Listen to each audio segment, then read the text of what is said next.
Thomas could hardly believe his luck when he inherited the old house from his grandfather. It was a quaint little place, nestled in a quiet neighborhood, perfect for starting a new life with his wife Sarah and their daughter Alice. But as they settled into their new home, strange things began to happen. It started one early morning when Thomas spotted a figure outside their window.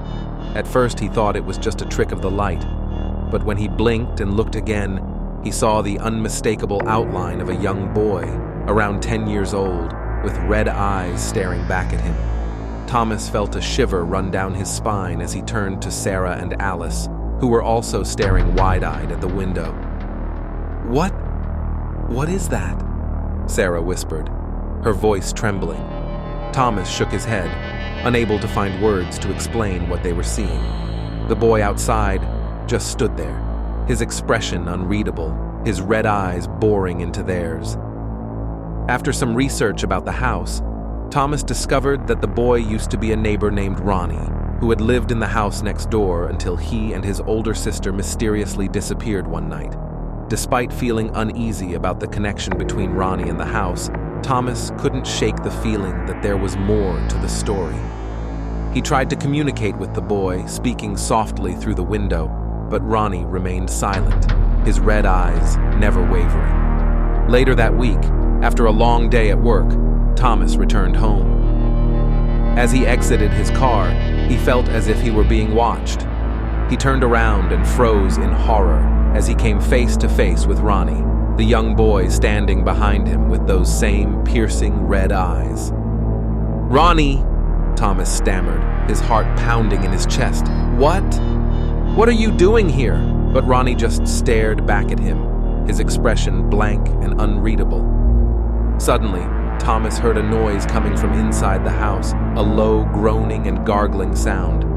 With a sinking feeling in the pit of his stomach, he ran towards the source of the noise, only to find Sarah and Alice lying on the ground, their faces and necks covered in severe stab wounds.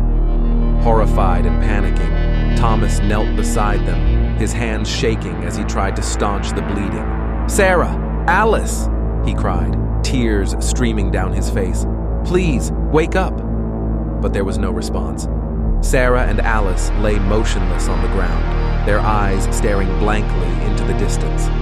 As Thomas struggled to comprehend what had happened, he heard a voice behind him, a cold and chilling voice that seemed to speak in slow motion.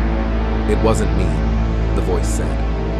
Thomas turned around to see Ronnie standing in the doorway, his eyes glowing red with malice. "It was my sister." Thomas felt a wave of dread wash over him as he realized the truth. Ronnie's sister was the one responsible for the horrors that had befallen his family. But why? What could drive a young girl to commit such unspeakable acts of violence? As he sat there, cradling the lifeless bodies of his wife and daughter, Thomas realized that the nightmare was far from over. The darkness that lurked within the walls of the house had claimed the lives of his loved ones, and now it threatened to consume him as well. Just then, another pair of red eyes appeared behind him as a bloody knife came down on him over and over again, while Ronnie watched from the window as his sister continued playing in the blood.